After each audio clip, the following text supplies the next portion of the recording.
Good morning, everybody. Welcome to our third day of the IAMAS 2020 conference. So excited to have everybody here with us joining, but especially, of course, Laura and Brenda, who are our two keynote speakers this morning. And I can't say enough good things about them. But before I introduce them, I wanted to, first of all, thank everybody for joining again and give you a quick layout of what we're going to be doing over the next couple hours. The first part of the first half of the session here, we're going to let Brenda and Laura share a little bit about themselves, their organizations, the work that they do, how they approach their work, all of those good things. And that should take us to approximately the 45-minute or so mark, at which point we'll give everybody a quick break to get another cup of coffee and do whatever you need to do, stretch your legs, and then we'll rejoin, same Zoom link, everything like that, and you'll be able to come right back to where we were, and we're going to pick up with a question and answer session so everybody can have a chance to join in the conversation. I know I certainly have a lot of great questions for you too, and Laura and Brenda and I had a chance to connect a couple weeks ago, and I have to say it was a really stimulating and interesting conversation focused primarily on sort of what's involved in bridging academia and activist work. And so I'm hoping to pick up some of that and share, recap a little bit of the conversation perhaps, but also extend some of the thoughts that we just sort of tiptoed into exploring that first day. But with no further ado, we have Brenda and Laura with us. Brenda Reyes, I hope I'm saying that correctly, is an RN and a bilingual registered nurse and registered lactation counselor. She has more than 15 years of experience working with diverse organizations to create and implement peer support programs for new moms and families, not only in Chicago, but throughout the US. Her work engages communities every step of the way. Ms. Reyes began her work with Health Connect One as the peer counselor program coordinator in 2001, designing and delivering training for breastfeeding peer counselors in underserved and economically disadvantaged neighborhoods across Illinois. Prior to that, she was trained as a peer counselor by HC1, providing services to Stroger, which is formerly Cook County Hospital. And Brenda has also worked on several national breastfeeding planning and implementation programs, often centering race-based practices in the process. Brenda is a frequent speaker on breastfeeding, maternal and child health, health equity, and supporting Latino families. Brenda is a reproductive justice and racial equality advocate and the mother of 3 breastfed children. And then I'm going to quickly introduce Laura before I hand this back to both of you. Laura joined New Moms in 2013. In her role as president and CEO, Laura provides strategic vision and organizational leadership to New Moms. With nearly 20 years of leadership experience in the nonprofit sector, Laura came to New Moms after serving in leadership roles in capacity building, legal aid, higher education, and child welfare. Laura was a Chicago Community Trust Nonprofit Leadership Fellow in 2010. She was recently awarded the 20 Years and 20 Leaders Award from the Axelson Center for Nonprofit Management for her excellence in nonprofit leadership. She's also been recognized as a thought leader in the nonprofit sector, quoted and published in outlets like Forbes, the Chicago Tribune, Christian Science Monitor, and Nonprofit Pro. So 2 definite accomplished and brilliant women with us today that are passionate about their work, just as many of us are passionate about the work that we do. So I'm looking forward to an engaging and interesting conversation. But with no further ado, I'm going to hand it over, and either one of you can start, whoever would like to kick this off. Lauren, Laura, you want to go ahead? Sure, I can start it. That sounds great. I'm delighted to be with you this morning. Thank you, Katie, for the invitation and to be with you. This feels like the most appropriate place I could be coming to you from because I am at my own mother's house. She had surgery this week, and so I have been staying with her this last week, helping to care for her. And so it felt very appropriate as I've been thinking a lot about motherhood this week and how that evolves over our life stages as well. And so I'm coming to you from her house today, and I'm so excited to be with this great group of researchers and folks who also care deeply about motherhood and are thinking about that. So it's great to be with you, and I'm excited to have this conversation with Brenda and Katie too. So I'm going to share my screen for a few minutes to give a few visuals as I talk, to talk a little bit about our work at New Moms and what we do. We are a organization that is focused exclusively on young moms and their kids. And so our heart is really about young moms. We're a nonprofit charitable organization in Chicago, Illinois, and we have, for our 37-year history, focused exclusively on young moms, which is kind of a unique population. There's not a lot of organizations that, or even research really explicitly focused on this special group. And we define young moms as young women who are pregnant or parenting and who are age 24 or under. So that's kind of our niche focus area. And you can see this visual on the screen as kind of our model and the ways in which we approach that work. We believe very much that moms are the experts of their lives and should be in the driver's seat of anything. And so we use a family-centered coaching model that really harnesses their strengths, their motivations, their dreams, their goals, and helps them to achieve steps, really important first steps towards economic mobility, towards family well-being. And so we do that in some very tangible programs and ways, like we have housing for families that are experiencing homelessness. We have parent education and life skills education, home visiting and child development. We have a doula program with prenatal education and support. And we also do job training, helping young moms to move into the workplace. But as a whole, all of our work is really based around this idea that we get to harness the moment around powerful firsts in our lives. And so if you think about the population that we're serving, we're talking about adolescents, which is really, that teenage years and early adult years is this period of time in which we have rapid brain development happening. It's one of the two windows of rapid brain development in a person's life. So early childhood and then adolescence. And we get to harness the power of both those windows with serving young moms and kids.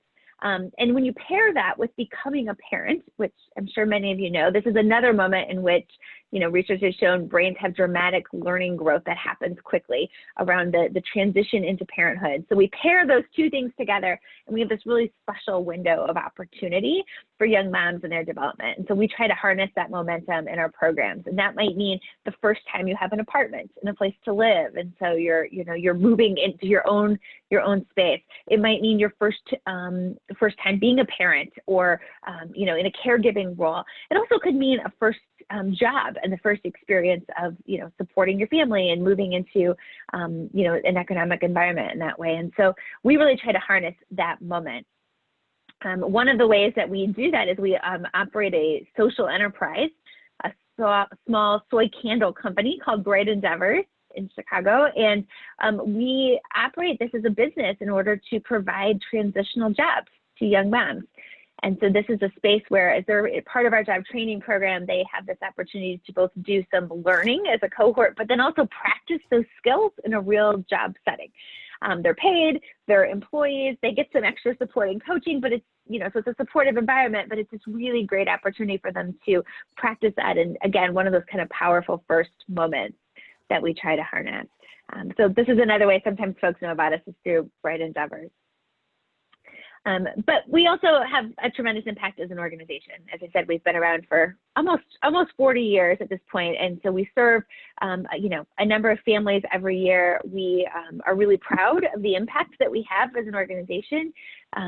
Making sure that young moms are when they're exiting our programs, often they're with us for 2 or 3 years, depending on what kind of services or supports they're engaging in. But we're proud of the fact that they're exiting into stable homes with their kids, and they're getting jobs and staying employed, and that they're feeling less stressed, and they are, feeling like they're really on this pathway of not just supporting their children economically, but feeling like they're really confident parents as well, that they feel like that confidence has grown and that they are, feel empowered as they're embarking on their parenting journey. So Sunday mornings are a little hard, especially with childcare, to get one of our young moms to be here with us. But I want to show a quick video that I think will help you to get a sense of what it might mean for a young mom to be in a program like New Moms, where we talk about what that means for them and why they might be motivated to come engage in this kind of work. and why, you know, they might do that. So we have a quick video that we'll share with you at this time, just so you can hear. This is one of our participants, Lauren, and she talked to her coach virtually not too long ago. They recorded a few question and answer sessions. Her coach, Jen, has worked with her, and Lauren's been engaged in a few of our programs for a while, and she'll tell you about her experience. Is everything going okay? I'm Lauren. I am 21 years old. I had a baby boy named Cameron on April the 4th, 2020, so he's 4 months old. I graduated from Oak Park Road.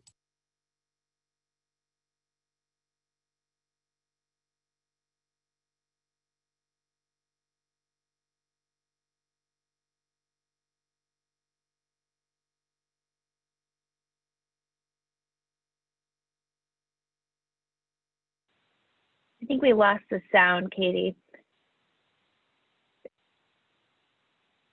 Which is my associate's in science, accounting, and business administration.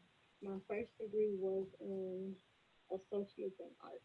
So what was it like to participate in New Moms Family Support Program? Or what is it like since you're still part of the program?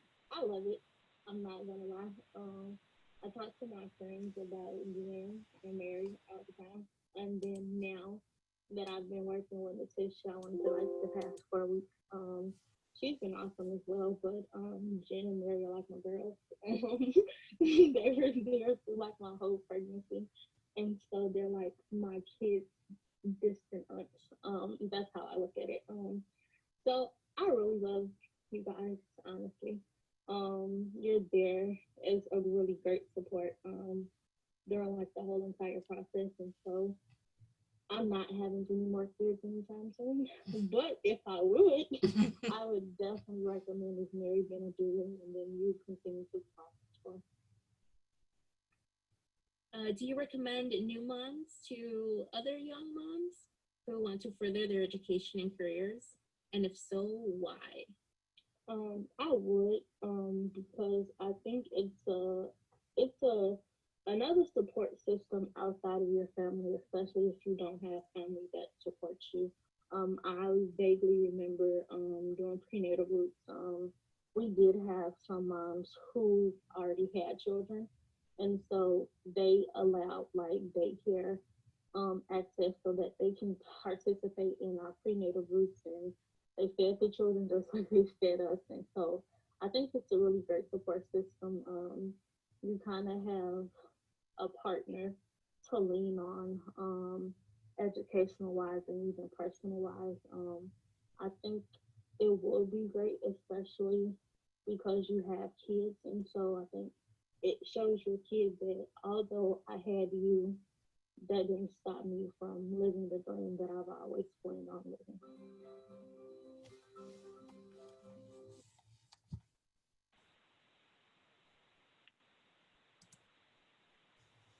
Thanks, Katie.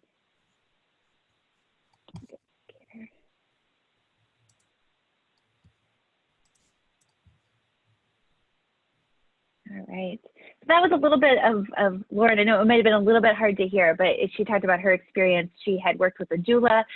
She came to New Moms when she was pregnant and had been referred by a healthcare provider when she found out she was pregnant. This was her first child, and she was interested in some additional support on that journey. And so she came to us and engaged in our doula program. And since that time, her child was born in April, but since that time she has been engaged consistently, not just with prenatal support. She had a doula who worked with her in the middle of COVID. That looks different than it does normally. Usually our doulas are present at the birth as an added support and advocate with young moms, which we find to be really powerful and important. And of course, during COVID, especially in April, when Lauren gave birth, that was not allowed in most hospitals. And so our doulas were had to shift, and pivot, as we all have, and think about what does alternative service delivery look like in the age of COVID. And so Lauren's coach, Mary, who she mentioned there, actually was with her via FaceTime during birth, had her phone in her room with her, and was coaching and supporting her. So Lauren didn't have another support person with her, and she was was alone, except for having Mary with her virtually and coaching her through that moment, supporting her, encouraging her, you know, trying to help kind of keep her company in this really important moment in her life. And so, you know, it's one of the adaptations and ways we've had to, you know, modify our services to still try to provide those supports as we can. But as you heard from Lauren, there's something really powerful about having a coach and having somebody alongside you during this important transition into motherhood. And that's really a great example of the heart of our work. I want to share also about a little bit about the way in which we think about our work, both in light of COVID, but kind of long-term as well too. What we've seen as COVID happened, I mean, I just gave this great example of how the way we've had to adapt our programs and try to do things virtually, which is not, it's second best. It's not what we hope to do, or certainly what we want to get back to. We've slowly started back into some in-person work again. Our job training program is back in person, very socially distanced, spaced out and masked up, but back operating as well. But we've also just seen the needs and the angst around that's increased so dramatically, and the participants that we serve. You know, the increased basic needs that have shifted are really astounding. So New Moms has always served much of our population is experiencing homelessness, and so they've, you know, been dealing with the effects of poverty in their lives for many of them for their whole lives. This is a commonality, but in COVID we've seen that amped up to a level that's unlike anything that I've seen. In the first 2 weeks of COVID, 45 of our young moms lost their jobs just in the first 2 weeks. And so this immediate, like, you've worked so hard, gotten into employment, and done so well, and like to lose that. And there's been many more since then.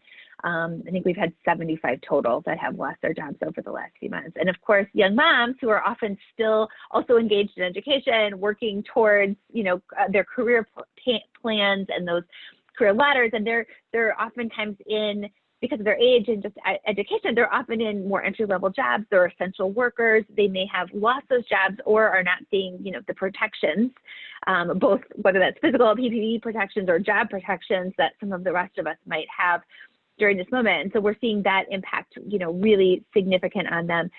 Just the basic needs of diapers, baby wipes, formula, the basic food, those kinds of needs we saw just go up so quickly. And so we really had to pivot as an organization too and say, it's not just the programs that we do, but it's also how do we meet those needs. So we've been doing, you know, no contact drop-offs of basic essential items for moms for the last 6+ months, right? Of just making sure people have diapers and have formula and the things that they need, because we want to make sure that that those basic needs are covered. It's, as we all know, it's really hard to think about doing anything else if you have a child who doesn't have a clean diaper to wear, right? And so, like, how can we even focus on anything longer term if we're not helping to alleviate some of those immediate barriers and huge stressors? And the fear and uncertainty, of course, that we're all feeling in the midst of COVID, but that plays especially on young moms who are feeling like, wow, the world is stacked against us in a lot of ways, and now this has just made it even harder. And so that is one of the most common refrains that we hear from young moms in doing the work is like, you know, we're not valued in society. we're left behind. We don't have access and opportunity in the same way. And now this just feels like it got even worse. And so I think, you know, we're all dealing with some level of that uncertainty ourselves also. But now if you think about how long the road back, the economic recovery in our country, you know, just the recovery back to, you know, some of the ways in which we've been able to operate before, that's going to feel even longer and more prolonged for young moms. And I think this was really life altering in so many ways. But I want to pivot from that too and talk a little bit about one of the ways that we think about New Moms as a laboratory. So we're doing this work that I talked about today, and we really want to have, our focus is on having a local impact and families in Chicago, young families in Chicago. But we also have recognized that as we've grown and developed, we also have opportunities for national influence. And we want to harness that opportunity that we have to make sure that young moms everywhere are served really well and have opportunities. And so we really have learned that we can use our platform to inform effective work with young families and mothers and youth really across the country.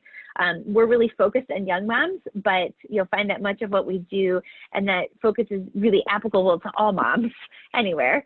There are great universal ties, certainly, that bind us in beyond our age, of course, and we have a particular opportunity with young moms. And so we get to use that and what we learn and use the voices of our participants to help advocate for policy and actions that influence mothers. You know, we have a special opportunity to help use our on-the-ground experience to speak into conversations and make sure that moms and young moms are represented. And that's really part of the activist work that we and policy advocacy work that we get to do at New Moms. But we also view ourselves as a little bit of a laboratory. And so I think this is where our work at New Moms is a kind of a community-based organization, or you might call it a charitable organization. The way we interact with some of the work that many of you do in research and academia, you know, the research that's out there is what really informs our practice. We have really leaned heavily into research on brain and behavioral science in recent years. That has been tremendously helpful in our thinking about our program models and structures and the ways in which, you know, we know more now about the brain than we've ever known in the world. And it's amazing how we can use that to help us inform how we're thinking about delivery of services, how we're thinking about engaging young moms and helping them to achieve their goals. And along with bodies of research and evidence around, you know, program models and child development and all these other things that intersect too. But brain and behavioral science especially I'll call out because that's been so powerful. And there's not a ton of application to that, to parenting at this point. And so this is still, you know, it's still very much emerging as a field, and we've really leaned into that space, and it's helped to inform our programs. It's helped us to pilot new ideas. And then what we've learned from that, we've been really fortunate to be able to start to share with other organizations. And so we view that as part of our mission is to try things out, make sure that we're constantly working hard to do the best we can, and then share our learnings and what didn't work as well with other organizations. And so sometimes that looks like us participating in you know, external studies, piloting new ideas that then are, you know, as part of research. But we want to share that, and that really helps then hopefully to inform research for the future. And so it really is a cycle that we think is important. Innovation is a key piece of this. And, you know, we need researchers and what they have to offer, because it's not always explicitly research on motherhood, but also on how research applies and adapts to moms. And that's really, really powerful. And an example of that is our work around executive skills.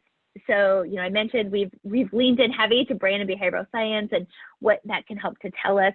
Our work on executive skills and using that as an important component and cornerstone of our program model came out of research in partnership with academics who are studying executive skills. And there's a growing body of work and research around executive skills in kids and adults, but not as much in youth, and particularly around mothers and what that looks like for them. And so, you know, we had some researchers that came to us and were seeking this, and because we focus on young moms, they were really interested in this population. And what we've learned from that, you know, was really powerful. It helped to shape our programs. You can see this visual on the screen really, you know, outlines some of the key components that we've learned are important around an executive skills framework. So helping young moms to learn about, understand their own executive skills, mitigate their struggles, and lean into their strengths. And then they can think about that also with their own children and how they're helping them to develop those skills. So there's this real generational impact there as well too. But this has been transformative for us at New Moms, is really understanding this. And it's a great example of how a research partnership, the ways in which we engage with each other, has helped to not just transform things at New Moms, but also hopefully to then share those learnings with others and the body of work around this. And ultimately, I think, you know, academic and community organizations or activist organizations like New Moms have a lot to bring together. I mean, we are really vital to each other's success. And we have to really find ways, I think, to get past the disconnect that sometimes can exist between organizations, community organizations and academia. And there's a couple reasons why it's hard to get to that true partnership. I mean, there's you know, research often tends especially to be about communities of color rather than with them. And so this that can create this disconnect. And frankly, I think what often happens then is that really either the end results of that research are ignored, or it really falls flat because of it doesn't resonate culturally with a group, whoever is being studied, and frankly viewed with a lot of suspicion. And so I think there's a lot of organizations that aren't heavily leaning into the opportunities that these kinds of partnerships provide, and instead it's not that partnership. But I think we have to, as organizations, and I want to own this as somebody who's representing one of those organizations today, I think we have to also get out of the mentality that like knowledge production is happening entirely in academia, or in some ivory tower somewhere. It's not happening on the ground, and that and lean into the fact that what we know deeply, which is that relationships matter, context matters, lived experience matters tremendously to this process, and that we can help to bring that to the table by being a vehicle in which that can happen well. And I think there's some ways to deepen those relationships, and really savvy researchers and activist organizations are finding partnerships where they both get something that they want out of it. Researchers are getting a good contextual understanding of their subjects and opportunities for study, and organizations are getting access to developing knowledge that can really inform their practice, as I mentioned in the previous example for us. But I also, as Katie and Brenda and I were talking about this in a pre-call, we were talking about like what are some of these challenges that exist for organizations, and so a few that I can give testimony to from our experience. I think organizations like a New Moms can often feel like we're a little bit in a vacuum. We kind of just keep doing sometimes what we have been doing because we don't know any better. And there's this need to, how do we get research into the hands of organizations? I mean, as I was looking through the conference schedule, there's so many interesting studies and so much great research on motherhood that I was, so fascinated by as I was looking through this. And I thought, wow, so many of us in organizations don't have access to this. Like, it's not translated into something that's easily applied or understood. And so how do we make that pipeline better so that this great work that's happening and the knowledge that could help us to really improve our impact even and expand that, like how do we make that happen? And I think there's, we have to think about ways that even within our challenging context that we can make this a two-way street. I mean, I think a few things to remember there is that, organizations, and I'll use New Moms as an example, like us, have incredibly limited capacity. And so there's rarely someone on staff that is, charged with keeping an eye on what's out there in the research or what's new and how does that apply, right? It's happenstance when it comes to you. And so, most organizations don't have positions or people who are even thinking about that regularly. And unfortunately, the way that funding happens in community organizations, whether it's public or private funding, it usually doesn't allow for much bandwidth or margin beyond what like a prescribed model is or what the work is happening. And so there just isn't that extra slack in organizations for kind of innovation work or research or that sort of thing. So it really means that when you, as a researcher, are thinking about making a connection, you have to think about what's really valuable to that organization and works within their existing structures in some ways. The easier you can make it, the better your odds will be of making that, encouragement or encouraging that relationship to flourish. And I think there's also, there's ways that for opportunities beyond engagement, beyond just research, that for you to engage with organizations that hopefully can be fruitful. As I think about like, what are some suggestions for that? I know for us, at New Moms, some of the ways that we have developed in some of the best partnerships have been not because they started off as a research discussion or partnership, but rather some other form of engagement with our organization. So I think about, a great advisor that we have now who's done a lot of research on brain science, and he came to New Moms because he lived in our community and was curious about us and, started talking and was like, what can I offer you? What could be helpful that I could do?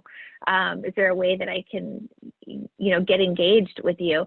And through a series of discussions, of course, we learned more about his research and his body of work, but it wasn't like, can I study you or can I be engaged in it? It was just like, how can I be helpful? And he became this really important advisor and frankly, translator of a lot of research and source of a lot of knowledge for us that like, we didn't even know was out there, right? But he was like, oh, I know about this or this. And like, after learning about us and being like, oh, I think some of this would really plug in and work. And how can I help you do this?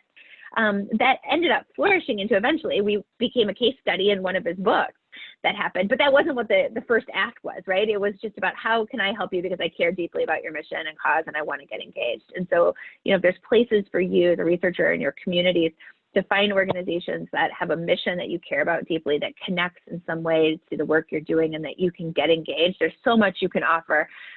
Research is a piece of that, but there's so much else you can offer to them as a human being and as an advocate for motherhood and ways in which you can come together that I think can add value and, you know, could then eventually lead to some of those other relationships that may also benefit your research. So serving on a board is a great example of you can get engaged and start serving on a board for an organization you care about, or you act as a consultant or advisor, but those can be meaningful opportunities for you to think about potentially. And I'll just end by saying, you know, I really think we're vital to each other's success. And so as I was preparing for this, I thought about how much of our work at New Moms has been shaped on the incredible work that researchers, academics have put together over the years. And so the great pioneering work that has happened in other places has led to the formation and the sustainment of organizations like New Moms and then what we get to do today. And so there's such a powerful connection there. And I hope that we can you know, get past where there's challenges there, but actually find more ways to partner together into the future, because this is such important work for us to be in together, supporting moms and advocating for them. And we're really, I think, vital to each other's success. So I put up our information there just in case you're interested in learning more about us. You can follow us and we'd love to have you engage and keep tracking. And if I'm going to put out the plea before I give up my time here too, that if you have any great research that I should know about that you're doing, please send it my way as well too, because I am so interested in learning from all of you as well. So thank you. Thank you, Laura. That was so much to think about. I'm glad that we still have another talk too. So I think my brain might, you know, I'm going to need that break for sure so that I can sort of sort everything out because there's a lot there to unpack. But before we do that, I wanted to hand this over to Brenda, who is also going to share with us a little bit about her past and what brought her to this work and her organization, which is Health Connect One, also in Chicago. That was a fluke. Again, we're not just trying to, this one actually though, I shouldn't say it was entirely a fluke because we're going to have the conference in Chicago. And so I thought it'd be great to sort of have that local connection being represented. But I hope that what we have to share extends well beyond the Chicago borders as well. But Brenda. Thank you so much. Thank you for having us engage in this important discussion. For those of you that are new or have not heard about Health Connect One, we're a national non-for-profit, a national leader, really in looking at advancing respectful, community-based, community-rooted, peer-to-peer support that is provided from pregnancy, birth, breastfeeding experience or not, and then early parenting. So we've been doing this work for over, 35 years. In terms of acknowledgements, I think it's always very important and imperative to recognize that, the information that I will share with all of you has come from a group of beautiful advocates across the country. And it has been collective learning and sharing lived experiences and practices, not only from organizations that are implementing programs or doing advocacy in their own states and their own community, but also the people that we've trained, community health workers, promotoras de salud, community-based doulas, breastfeeding peer counselors, birth workers, reproductive justice advocates, who have really contributed to the work that we do and the knowledge. And I think it's also important to recognize that we stand you know, in indigenous land, in native land, not only in this country, but all the way from Canada, all the way to Brazil, no? And to fully acknowledge native knowledge and power and caring of the earth that's, you know, that has been happening for many, many years. So I think that's always very important to recognize in our work. So Katie, if you want to go ahead and share the poll in the chat box so that people can participate. 1 second here. There it is.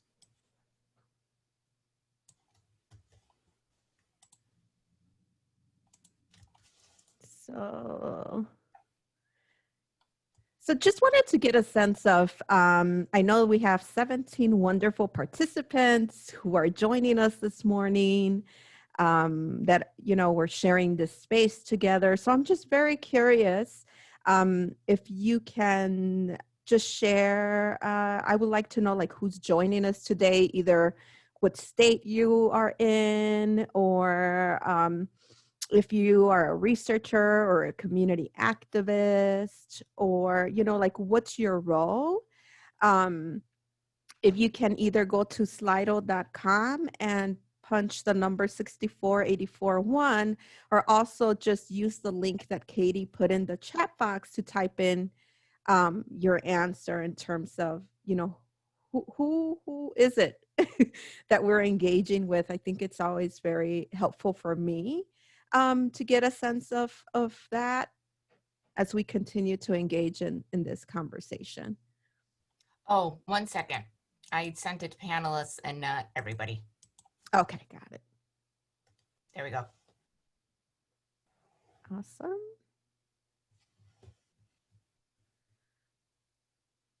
So if people can share, that would be great.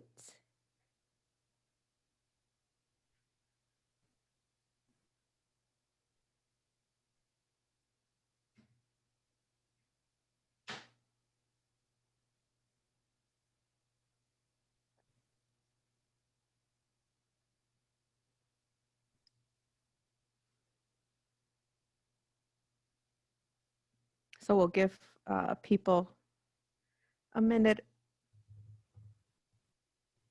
You could click on the link for the first question.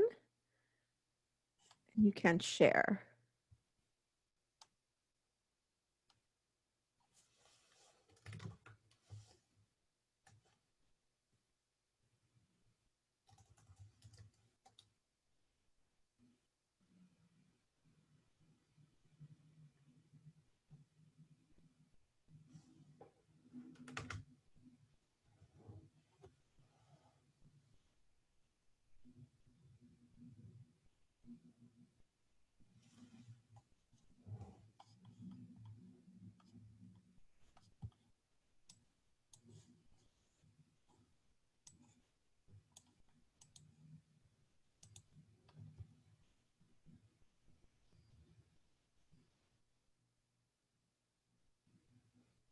So are people able to type in the answer into the link?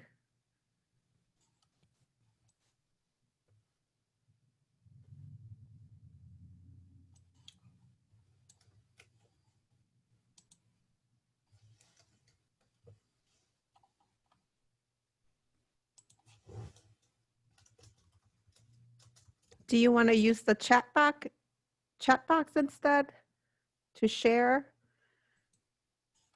if people are having issues? Oh, okay. Hi, Nicole Wiley. Nicole, do you want to share where you're joining from and maybe your role? Florence? Oh, okay.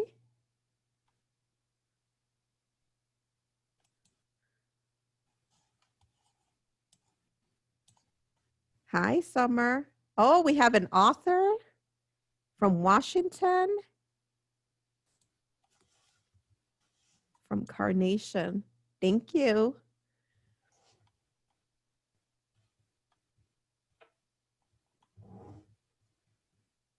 Thank you for sharing. Thank you for participating. I think this, also helps for us just to get a sense of, um, who we are, who we're sharing space with, what perspective we bring. So thank you. Oh, we have a podcast producer. Awesome. We have an author. We'll just give one more minute. So practice using a new tool. If you're having issue, you can also use the chat box. But this is pretty cool. This is a tool that we can use. So then I will go to the next poll question for folks to participate on. And people have already shared. So people are feeling motivated. We have a lot of people that are saying you're tired. So I'm sending you lots of just energy there. People are overwhelmed and inspired. Yep. I feel overwhelmed too sometimes. We're concerned. Some of us are relaxed. Some of us are feeling positive, interested, sleepy. You might want to go get some coffee or tea. Comfy, grateful, overwhelmed, but some of us are really feeling tired. So I want to acknowledge that. Thank you so much for sharing. That's really, really important. So, yep. Thank you. Thank you so much for sharing and for participating. So let me go back here. And thank you for participating. So we always, as part of our engagement, we always try to check in with folks because we understand that advocacy and change cannot happen in our communities a lot of times without acknowledging not only about what we think, but also how we feel in our heart and our spirit. So I think it's always very important when engaging with communities before, we approach them about research or any type of project, right, that we want to do with the community, is really assessing what our communities are, not only here, but here in our heart. So we, at Health Connect One, we're very well known for a community-based peer-to-peer approach. It was developed in the late 1980s, and it was a response to high infant mortality rate on the west side of Chicago during that time. And, really thinking about how is it that we can support or change, but also, one of our past executive director, who was a white Jewish woman, really being honest and humble and transparent that, her as a nurse, healthcare provider, and not reflecting the community that she was serving, was a barrier for her in trying to service the community that she was serving, and really trying to look at, the strength, and really looking at that time what a community health worker model was being implemented in other parts of the country. So we've been, received national recognition for our community-based doula program model in the 2018 Home Visiting Yearbook. We've been featured in as a best practice for AMCHIP, Association of Maternal and Child Health Programs, and then also being featured in Center for American Progress to really look at that continuity of support for families. So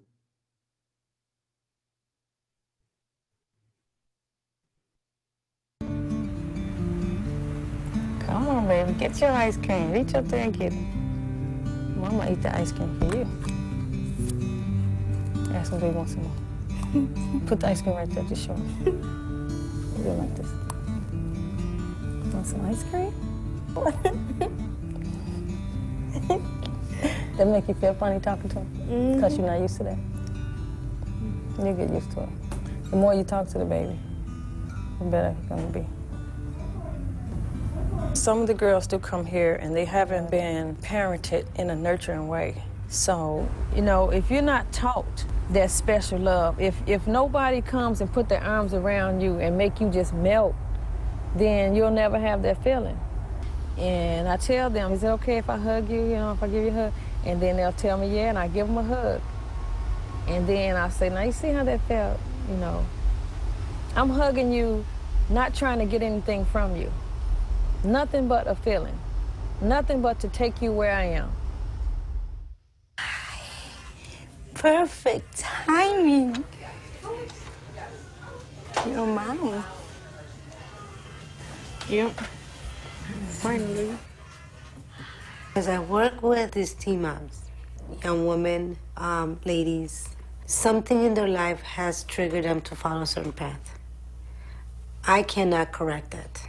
I am not there to say, okay, you did this, now you're on your own. Okay, you've decided to get pregnant, now you figure out how you're gonna feed it. I believe that by the time I get them, they've already gone through all that. I'm so proud of you. Aren't you proud of you? Yeah.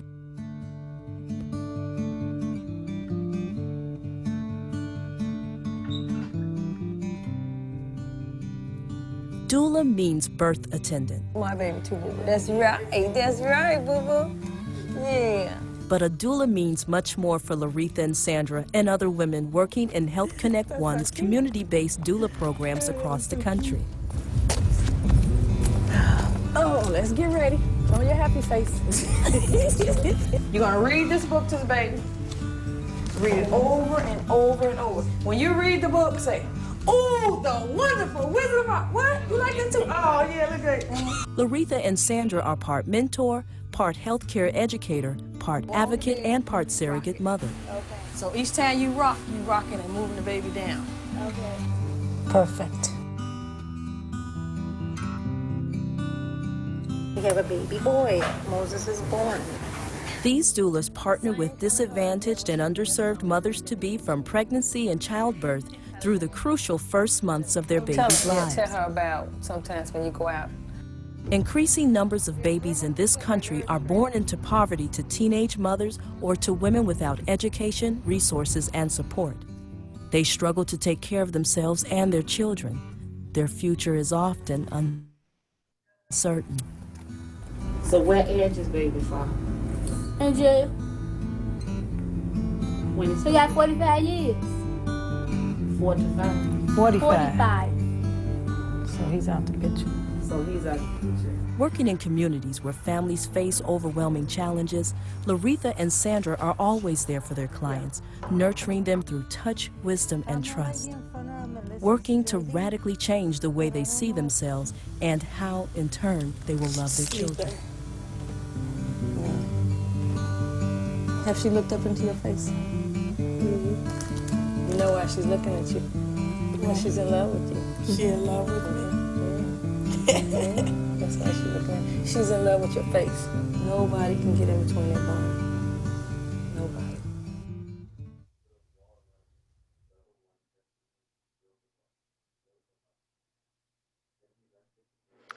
So, in that video, what you saw was featuring two community-based doulas. One was Laretha Weisinger, who worked for Merlac House for many years and retired last year. And then Sandra Morales, who's also a doula and worked, both of them worked with young parents, teen parents, young parents. Sandra Morales was actually my doula as I was a young parent. She supported me with my first pregnancy that came to full term. And I was just very lucky and blessed to be able to be surrounded by powerful affirmation, love, confidence building, listening, respecting who I was and all my components, my culture, language, and, really nurturing and mothering that was provided to me, not only while I was pregnant, but also, in that period, which is very crucial of giving birth and life and what that meant in that moment. So she, I love her because of just how beautiful that experience was for me. And to be able to build my confidence so that I can use my voice, so if we're talking about, how do we build and support advocacy with moms, it's like, how do we nurture? How do we listen? How do we, continue to validate our experiences in a way that not dehumanize us, but humanize us, right? And my humanity. So I think that's really powerful, the work that they do. And I know that Health Connect One, it's amazing because they actually, were able to publish research of the first program that they developed, which was the Breastfeeding Peer Counselor program, that brought attention to the tremendous impact that peer-to-peer support did in the late 1980s. And they did the same, they partner with University of Chicago to also look at when they piloted the community-based doula program, what were some of the outcomes, right? What were some of the learnings for that? So with our partners, we have been able to say, okay, for peer-to-peer support programs, what are the essential components that we have come to understand that really impact communities and the outcomes? And, these are the 5. And again, they didn't come from Health Connect One's brain. They really came from the whole network of our partners and people doing the work in their communities. And I think what has been loud and clear and consistent is that we need to employ people from the community, breastfeeding peer counselors and community-based doulas who are trusted members of their community, right? That are trusted members of the community that they're going to be serving, and how important that is, and that there's nuance to that. And you notice that we didn't use mothers, because we strongly feel that you don't have to be giving birth in order to mother and support mothers. But I think it's most important to look at, so who are those leaders, who are those trusted members of the community who we're going to be servicing, and how do we support them, right, to be able to provide those services, because we're not bringing somebody from the outside to come and save that community. It's understanding that communities have strength, and they have leadership, and they have skills, right, that are embedded there, and that ultimately, that's really important because there's an investment there. The other component is also looking at a component that it's about really extending and intensifying that role of that peer support person with the family. So really understanding that it's that continuity of support, that it's based on building relationship with families, not only with the pregnant mama, but it's with the families that she's serving. And really, I think this is really important because we're talking about building trust and connection with that family, that it takes time. And if it's rooted in the community, if it's somebody that they know and that, they trust, that plays an important role. And what we've seen is that it is that continuous connection face to face early on. And like Laura said, a lot of our doulas had to adapt how they provided this during COVID. So either through phone, either through WhatsApp, either through FaceTime, either through Zoom, Googling, I mean, whatever that family was comfortable using, text, so that they were able to continue to provide that support to families during a time that was just very much needed, you know, especially I would say for underserved communities during this pandemic. Our approach is also a collaborative approach. It's understanding that, you know, all community members, institutions, bring something to the table, and how important it is to bring a diverse team approach, because we have different lived experiences, different skills, different expertise. And I think, you know, what Laura was saying, that, you know, everybody can bring a contribution, you know, to this work. And everybody's valued, right? A lot of our work is not a, how could I say, a kind of a hierarchy type of model, but it's really bringing folks together and understanding that there's no hierarchy, that all of us bring something that we all can learn from one another. The fourth component is using a popular education curriculum, facilitating experiential learning techniques, and our sites using that curriculum to train trusted members of the community to be able to expand on skills that they already have, or new skills, right, for a lot of our community members. So this model is really important. I don't know if you are familiar with Paulo Freire, and, you know, the father of popular education, and really looking at collective change and transformation.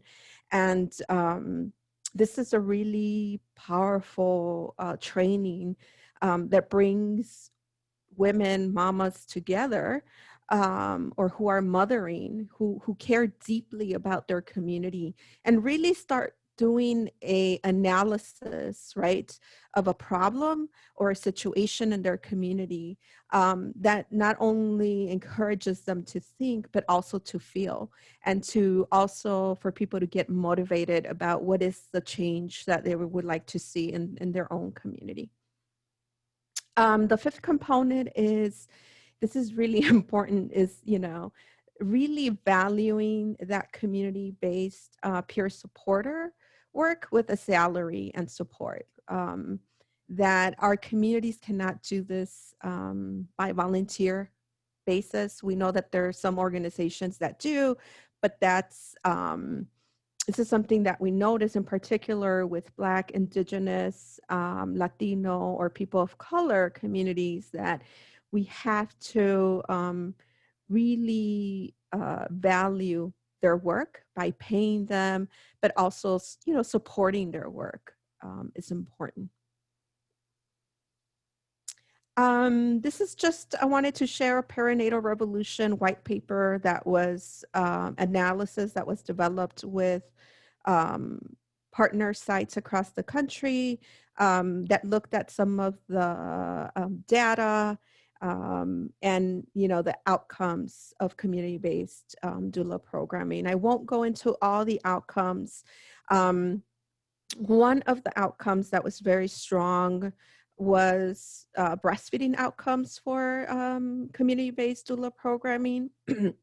And these are just some of the things that we noticed when the data analysis happened that really supported those breastfeeding outcomes. So it was that doula attending, of course, you know, the birth, and then her presence for longer than 2 hours after the birth took place. And it was that prenatal engagement with a minimum of 6 or more prenatal visits. So again, it's that, you know, prenatal engagement that's very important, just not surprising. And a lot of the people that we've trained community-based doulas, breastfeeding peer counselors, reproductive justice advocates. They've done, their own advocacy either with us in DC or in their own states around different policies that impact, parenthood, and community-based doula programs. So this is just a picture that I love. And it's a very empowering, beautiful experience for a lot of folks to feel that we can, advocate for our community, for ourselves, not do it individually, but do it, collectively, and what can be the power of that and the impact of that.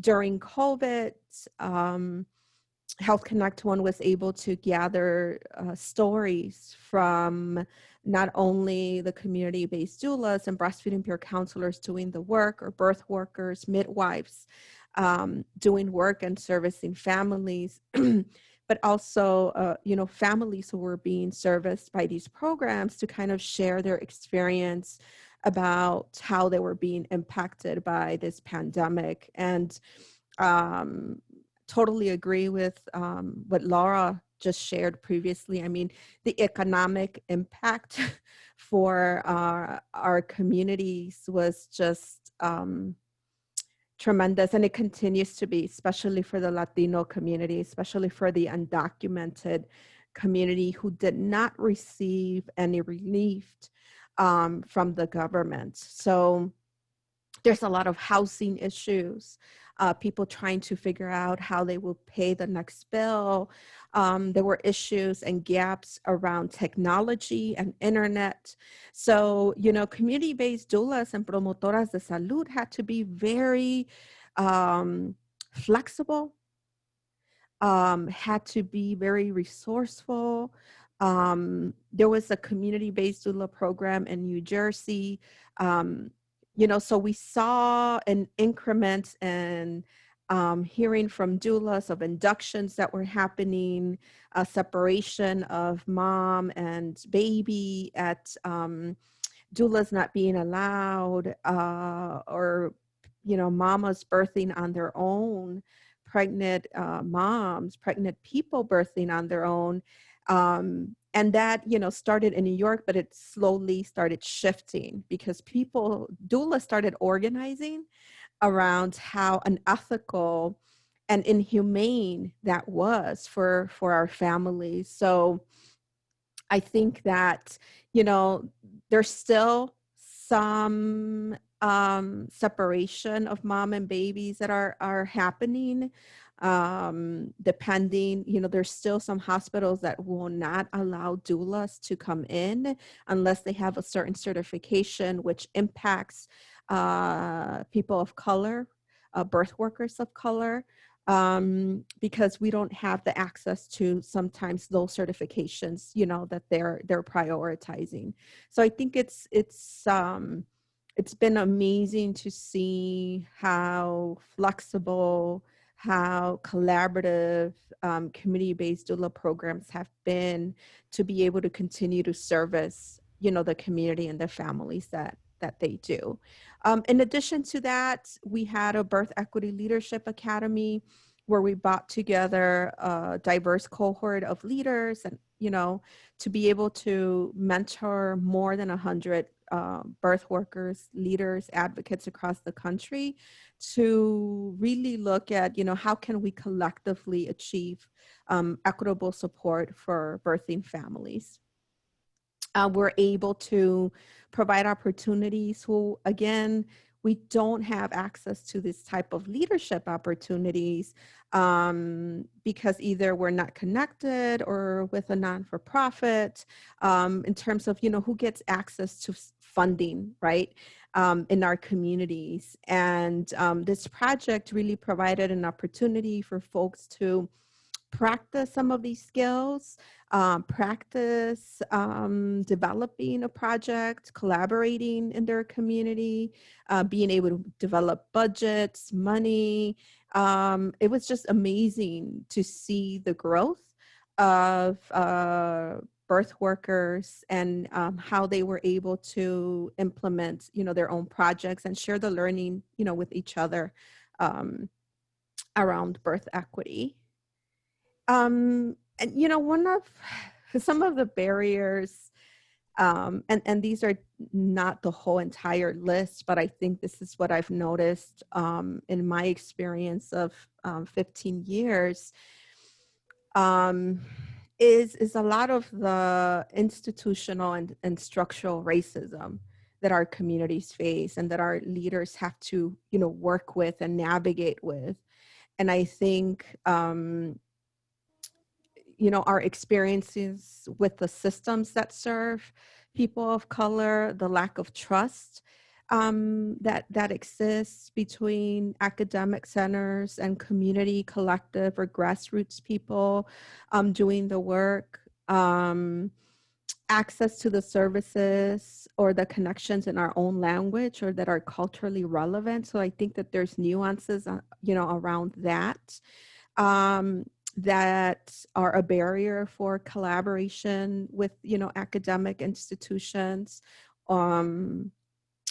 And, also discrimination and bias or assumptions that are made that impact, right, that relationship building that needs to happen for us. So, one of the things that I would encourage folks to do, whether it's research or piloting something or evaluation, whatever it is, I really love what Laura shared about how we come to the work is very important and how we build that relationship. So really exploring what co-creating means to you and to me. I think also acknowledging power dynamic, that it's also sometimes very uncomfortable to talk about and acknowledge, right? So who has the funding source? Who is applying? Who's the primary? Who's the co-PI, right?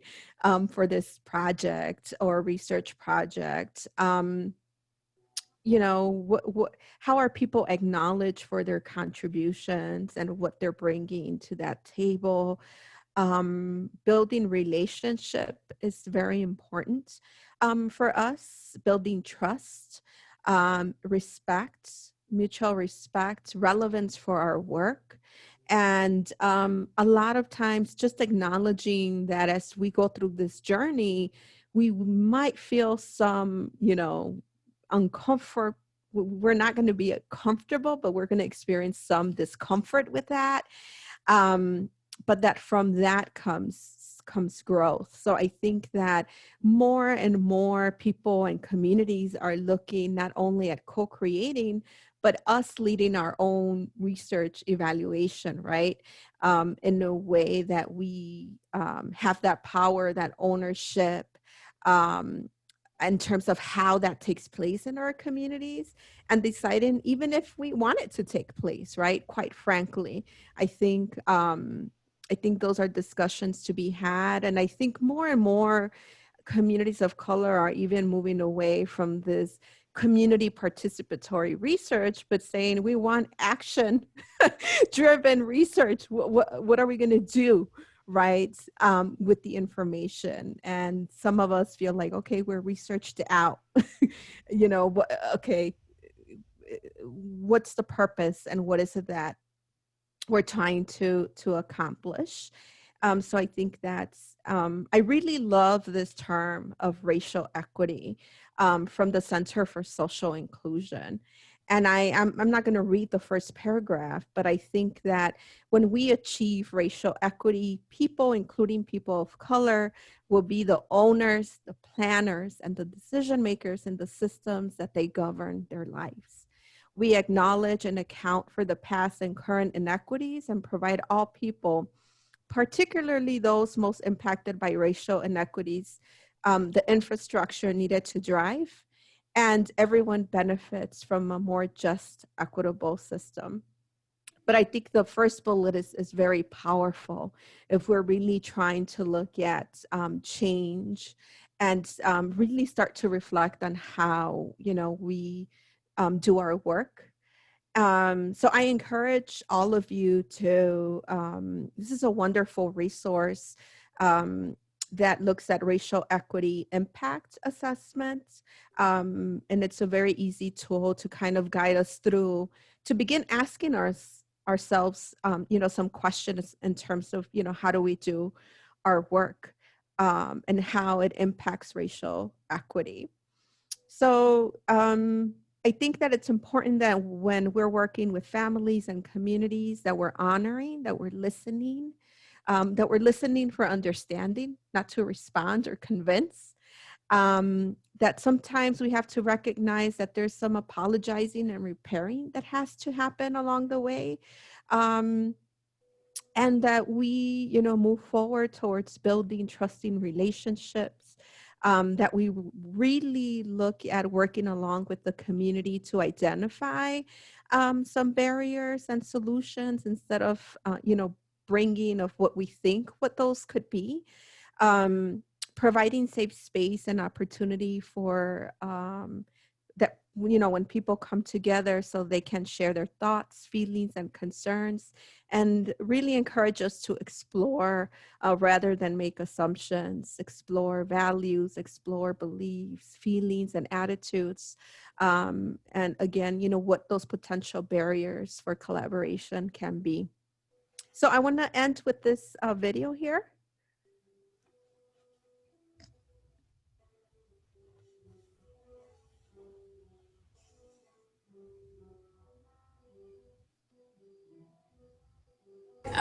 It was assumed, because I was a teenage mom, that I didn't want to breastfeed. It was never introduced. It was assumed that I was going to get pregnant right away. I mean, there were a lot of assumptions, and I think they were stereotypical, but I think that kind of started the seed in my head on trying to step away from that stereotype. I'm a doula, and I work with teens, the first mom teens, and I do home visitations, and I talked about, prenatal care, how babies development in the womb, and I try to prepare them for have a very positive experience in labor, and I keep visiting them until the baby's 6 months. Everyone deserves a doula. It is a wonderful experience to have, and I will definitely have more than one doula. I help them to do something I never did before, was to find their magic. I said, everybody has magic, and some of them we had the prompt to help them to understand what their magic was. But some of them said their magic was in their hands, in their voice, or in their silence, just their presence and things like that. So I picked up on a couple of them, maybe 4 or 5 of them had magic in their hands. So I wanted to make it really fun. So I'm like, okay, you have magic in your hands, then let me see. Show me. Here's my shoulders. Rub me down. So that's what they did. I said, oh yeah, she has magic. My kids always tell everybody, my mom delivers babies. But it has impacted me in a way that I not only talk to my kids, it's like taking me to a different level as a mother. It's brought up raised of concerns of sex-wise, what you mean to yourself, what you mean to your community, what can you do for others, not to be selfish, always be open-minded. Remember that just because you have, the next person may not have. Always think as if you were in that person's shoes. So it's made a big difference in my life and my kids and my family. That, for me, being that doula, being that person that can stand there with them while they have this amazing revelation and this amazing empowering fire of passion and love and respect and honor just come up to come out of them through that birth. I know that has changed the 7th generation that we always talk about.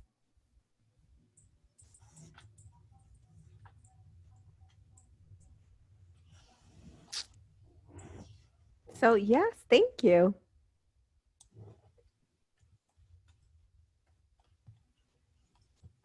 So any questions, you can feel free to reach out to us or follow us on social media. Thank you, Brenda. So, as I said before, now I can say it doubly. So much to think about, so much to talk about, but I am sure that everybody would like to have a break.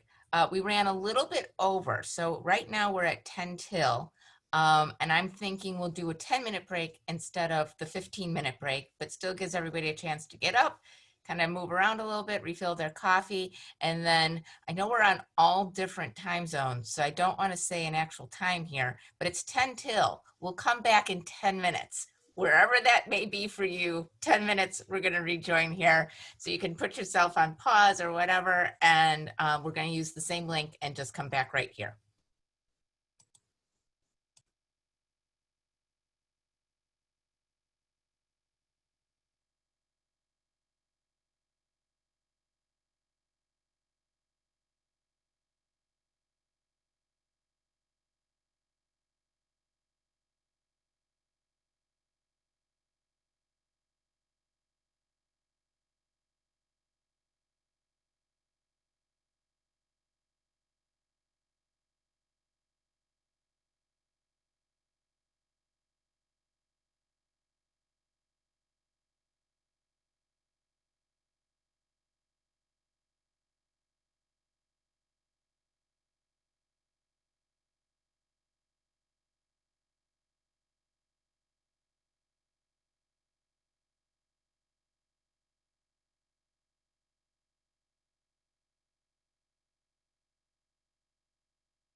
So let me see, it's hard to,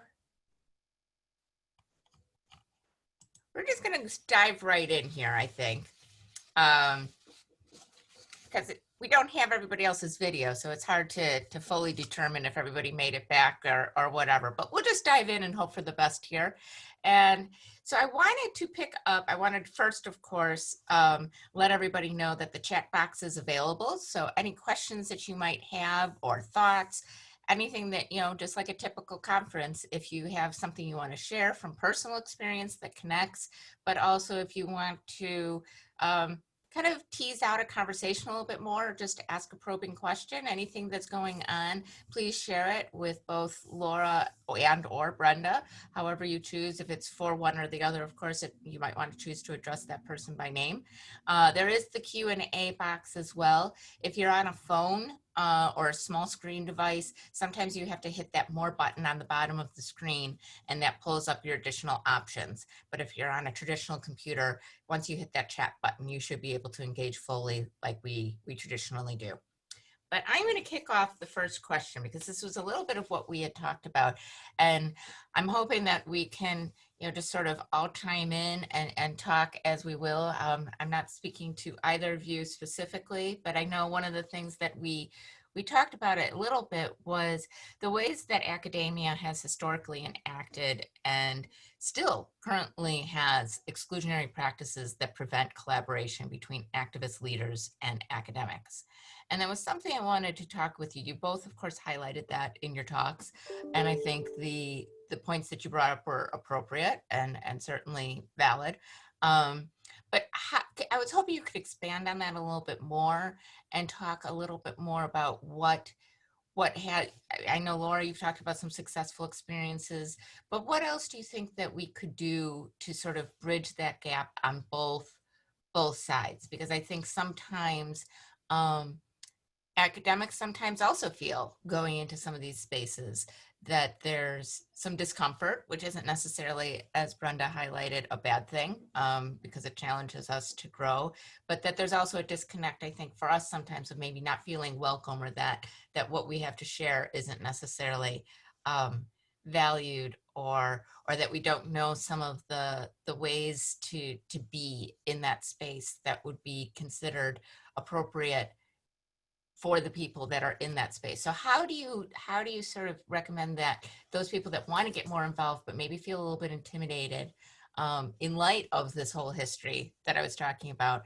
engage going forward?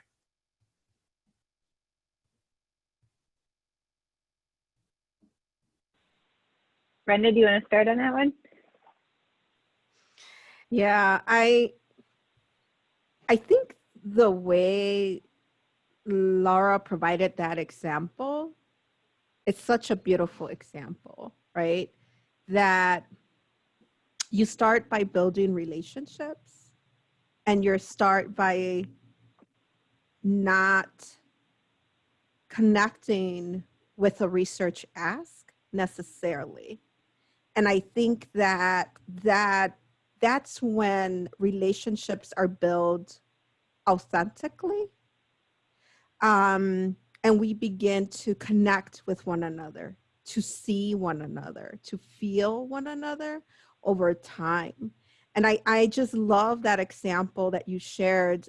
I will tell you that in my experience, I get a lot of requests from academic institutions. First of all, I'm bilingual. I'm a Latina. And I have connections not only through my organizations with families, but also through people that do the work. And I get requests all the time via email. They're not even via a phone. It's via an email.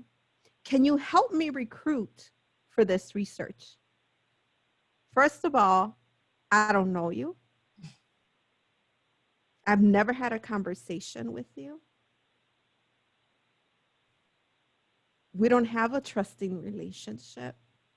I don't know what research you have done or how are, your ethics, so what's your history. So I think that,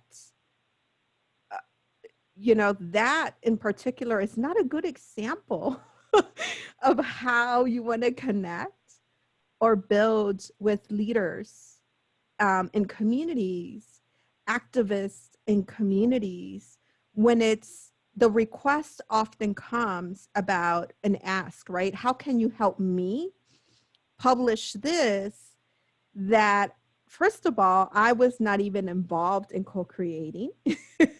And then when I ask the question, you know, I always ask questions. I say, who's the principal investigator? Who's your co-PI? How is this going to be community-based participatory research? How are you going to share the learnings? Are the participants going to receive an equitable stipend for their time and their contribution? Who's going to be involved in the data analysis of this, right? And then more and more, they're like, oh. And it's like, well, if you have not thought about these, I cannot consciously help you recruit for something that the community has not been engaged in. So I think it's acknowledging that power and privilege, again, that brings us discomfort. That is so important. That's why I really love Laura's example. Like, the relationship didn't come, you know, it was about how can we get to know each other. So. Yeah, boy, I think that's spot on, Brenda. And I will add to that I think there is this challenge of getting noticed. As Brenda said, she gets requests all the time. I'm sure that's so true. We get, I mean, I bet I at least once a week get an email about that. And I do. It's often an email is the first.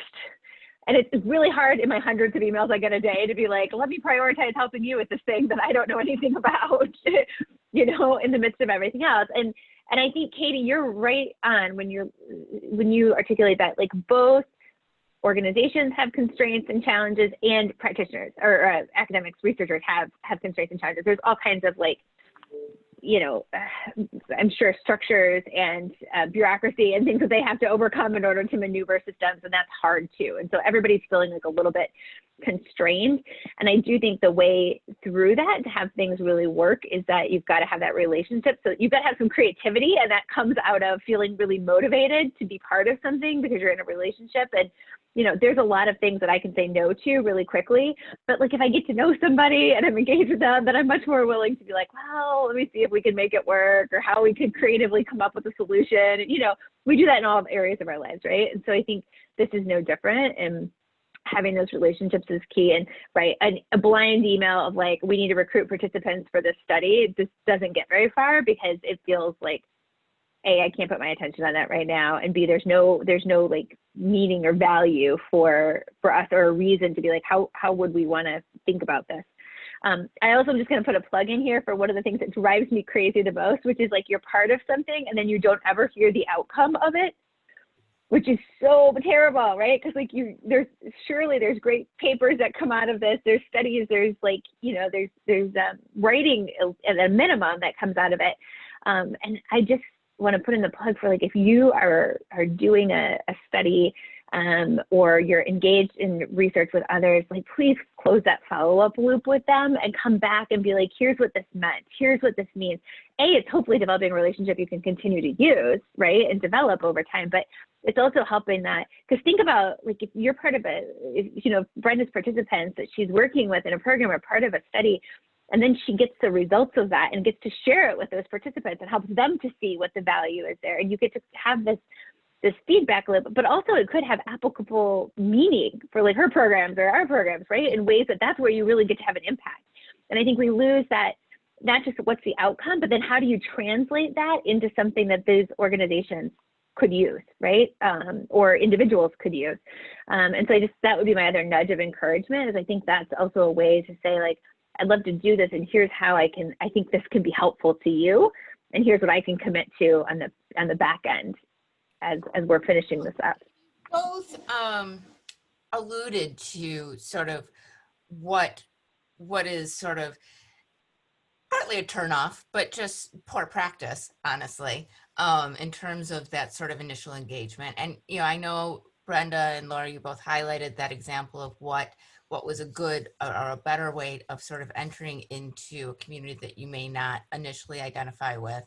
But what type of research, I mean, obviously, you know, peer involved and all of that. I mean, I get that, but like, what would you want to see more of from researchers? What type of research helps you in that? Clearly collaborative, but I'm trying to tease out what that collaborative work would sort of look like, or how our research could be better served. You know, that we talked about in that previous discussion of just sort of the frustration in academia of, you know, that we have to follow certain models, that co-authored papers are oftentimes not considered as valuable when you're on the tenure track particularly, and things like that, and, you know, in terms of funding. So there's certainly limitations that we need to address on our own turf, you know, in terms of changing things that make that more possible.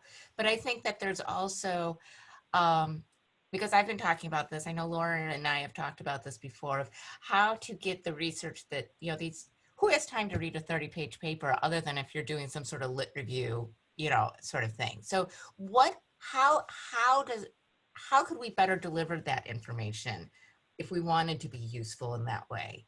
Or how do we have that collaborative work be important? Like what would you want to hear or experience that would be important? That's a good question, Katie. And I think it in some ways harkens back to what we were talking about with a relation, or getting to know an organization and having a relationship there. I think if you get to know, it doesn't have to be the CEO, even it's whoever's the contact person there that you're connected with, and that you're engaged with them and have a sense of like what that organization does, who they are, not just that you have access to a certain population for study, but like what's important to that organization in terms of what they're doing, whatever their mission is. I think that's where you could probably find some of those connections of like, oh, this research or other research I know about actually like has a direct impact on what you are doing here and, you know, your model.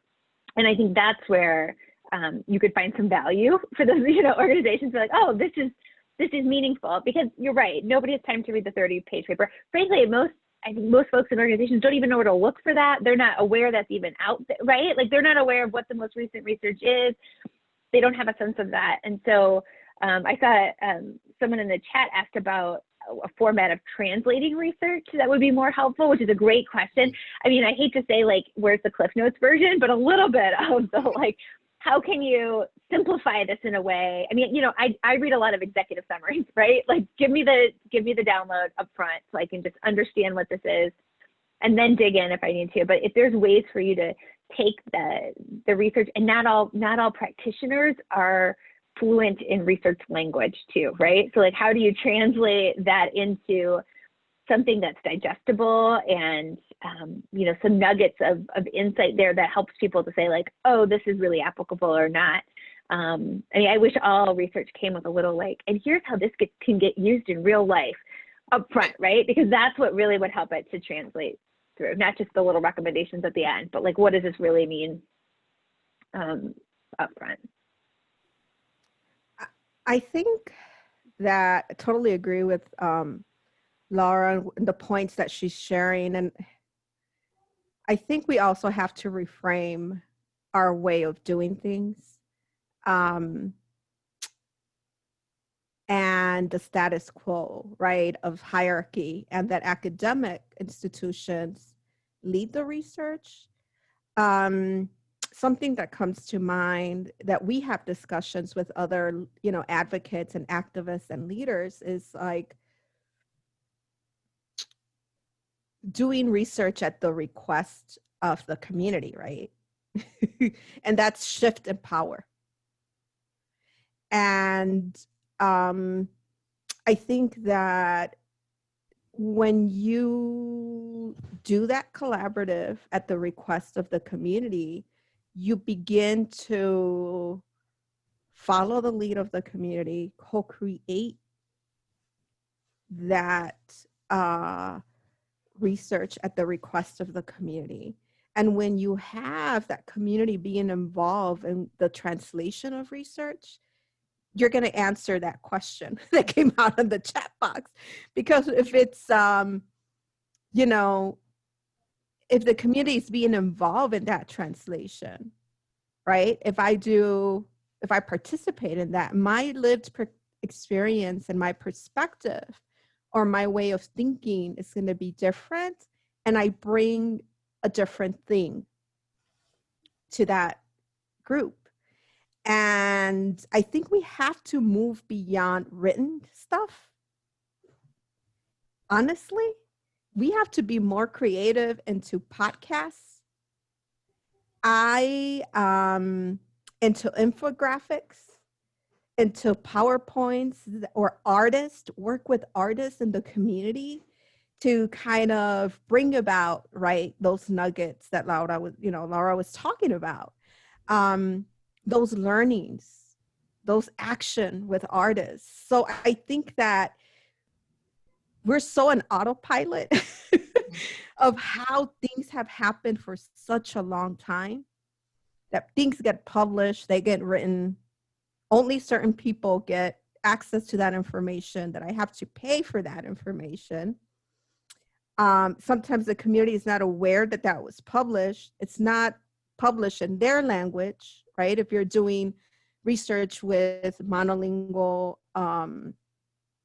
Spanish or Talago, whatever community you're working with. And, it's not only about translation, sharing the information, but, how do we incorporate new ways, right, of sharing that information, that it doesn't only rely on written formats, but other types of communication.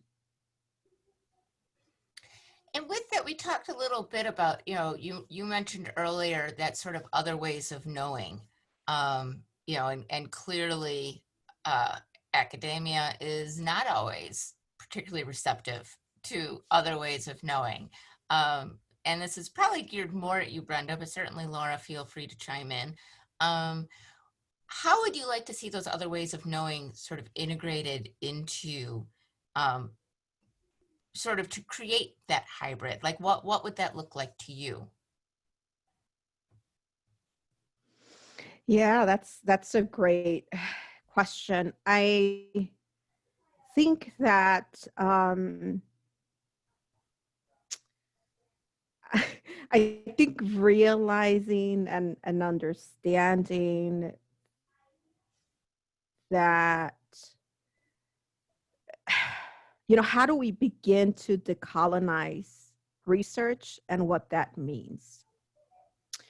I've had some wonderful discussions, even in our work, about randomized control studies and what's the impact of that for people of color, Indigenous people. Is that really ethical when our communities really need the support and that their livelihood depends on this, right? And that can be detrimental to our communities. So it's how do we lift not only other ways of knowing and doing our work, but really begin to have these challenging conversations about how things take place in academic, institutions, and, valuing the lived experience of folks, valuing the storytelling, valuing art form as another way of knowing, valuing how we practice our culture. I think that, how do we begin to have those honest conversations in a way where we're hearing one another, and that we continue to come to the table authentically, being ourselves, and really being thoughtful about how we want to engage with each other. I don't know if Laura wants to, I don't know if that answered your question, but I think it's very broad. Well, it is. It's, I think it is challenging, and I think it, as a white woman myself, to figure out my place in all of this too, the ways that I certainly tried to self-interrogate, in many ways, but there's also, we all have blind spots, I suppose, but you can't challenge yourself in what you don't know you need to be challenged on either. So there's that sort of, and I'm hoping to sort of pull some of that out in this conversation of the fact that I think many academics, but certainly in this organization, are very feminist minded, and I don't mean that in the cliche way of true, dismantling hierarchies and examining power and privilege and what that means in real people's lived experiences. And yet I also recognize that, and I think most of us have, that I come from a very working class background, and yet that I also know that I've been through the trenches of academia and what that has done to my thinking too. And there's I think we all acquiesce to the systems in which we work to an extent. So then how do we sort of, as academics, or on the other side, and I hope that you accept that challenge too, to sort of get out of our ways of knowing in those systems and say, how can we disrupt that and change that? Which leads me a little bit to, both of you, of course, referenced what our cultural meaning of motherhood is and how that impacts the women with whom you work. I loved, Brenda, that you mentioned that motherhood is not something, or mothering particularly, does not have to be something related, clearly not to just biological, but even to parenting, in that sense, that mothering is care work. Mothering is any sort of tending and nurturing and all of that. I think many of us in our organization support that, like Sarah Ruddock has talked about, this much broader sense of what mothering can be. And yet many of us are also, lived experiences as, more traditionally minded biological and adoptive mothers, in our communities, and what that means. And so what do you think, how can we shift how we think about mothers so that, right now, I think many of us feel that this is almost a Sisyphusian task, of trying to get support for the women, all mothers, and let alone then when you talk about these mothers that are in underserved communities, that only becomes exponentially more so. And then you add COVID, and now you're adding yet another layer. But under all of that, I think we see this, the undervaluing of motherhood. So what do you think, what are some ways that we can challenge other people to shift their thinking? Clearly, we're all preaching to the choir, but how do you reach outside of your communities and your nonprofit work to get other people to see the work of mothers in different ways and hopefully be more valued?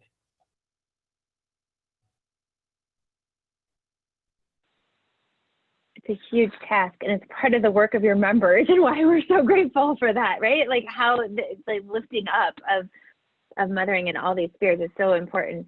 I don't have a great answer to that. I will say one of the things we have really intentionally been working on, and it has been around like our communications, around how we talk about even our work at New Moms and what we do in our mission. I think we were always very strength-based in that, but even more so thinking about how are we, to the extent that we have a role as a community organization in branding young moms and what that looks like, right? So branding someone who's a young parent, how do we shift that narrative around the fact that this is not especially young moms who are in disinvested communities and have had sometimes deep trauma in their lives, instead of this being the kind of the white savior mentality, right, of like you know, woe is you, you need help, but rather like putting front and center the strengths and the incredible possibility and potential that lies in all of us, but especially in young moms, and their ability to do that and to be the center, the driving force in their family, and to center that and to make sure that that is clear.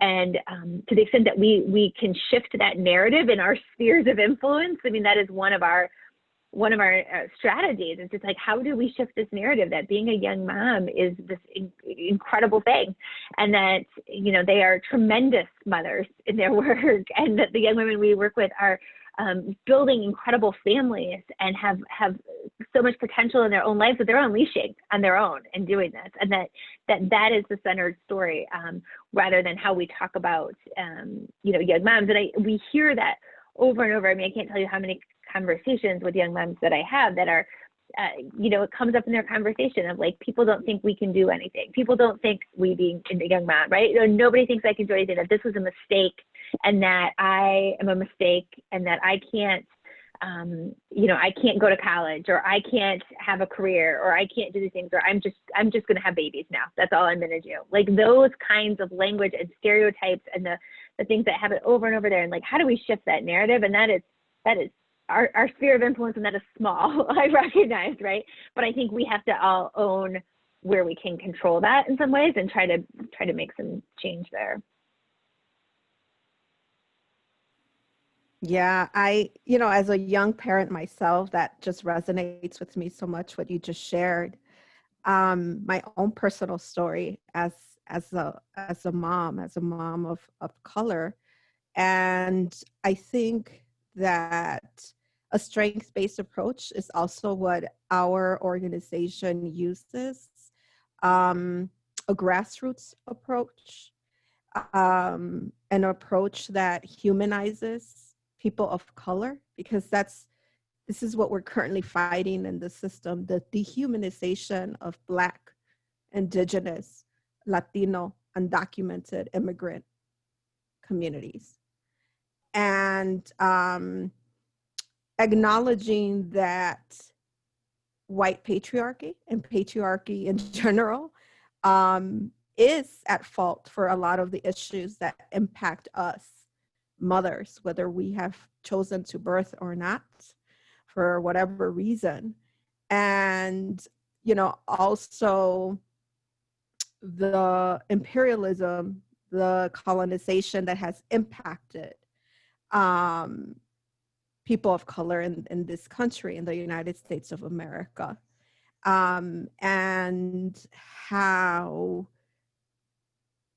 a lot of the policies that were implemented, and genocide and enslavement of people and separation of families that happens to this day, And the forced sterilizations. and for, you know, impacts certain communities.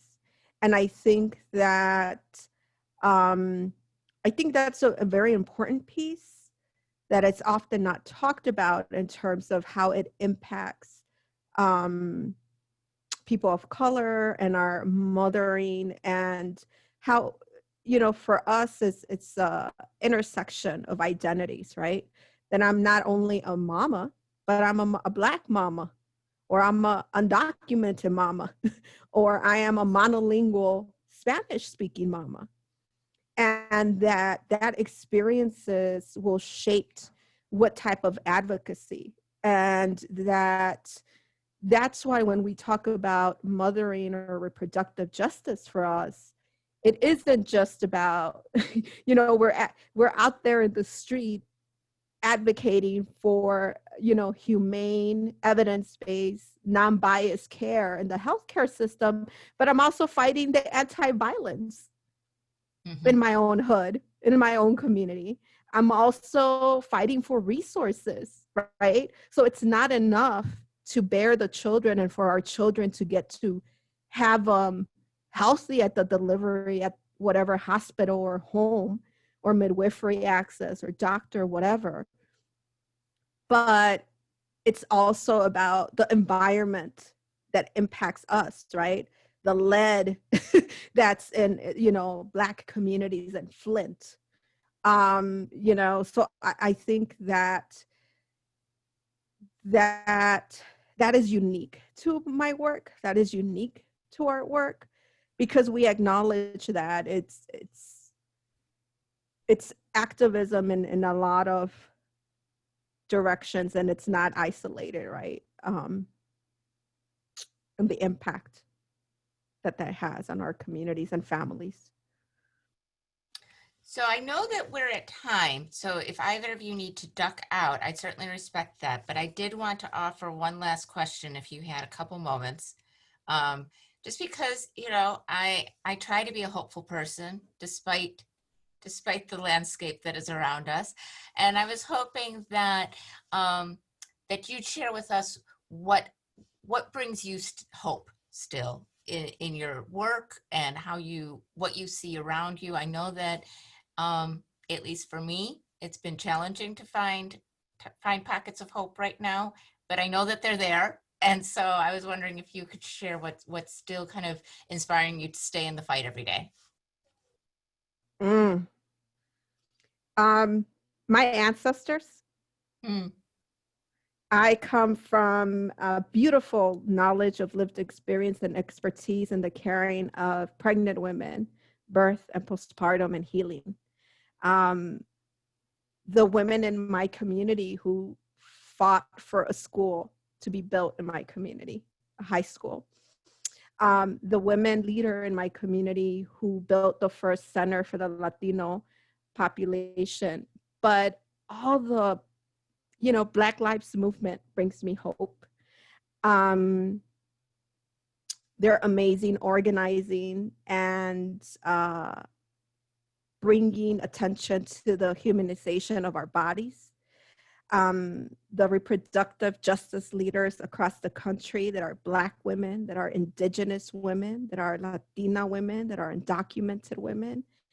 I sit on the shoulders of greatness, of wisdom, of love, of power. And I could not be where I am without my doula, without the support that I had, without the love that I had from my mom and her knowledge, and my mother-in-law and my community. And I think I always remind myself of that, of how they are there fighting and continuing to fight, even when it's hard. It's not easy, but that gives me hope. Young people give me hope. My daughter gives me hope to hear her question the systems of oppression, to ask me, Mom, that was not right. That was unjust. Because again, it's that little light bulb in them. And I think that gives me hope. My coworkers give me hope in the work that they do, and they energize me. And the families that we serve, the doulas, I mean, they're just doing amazing work.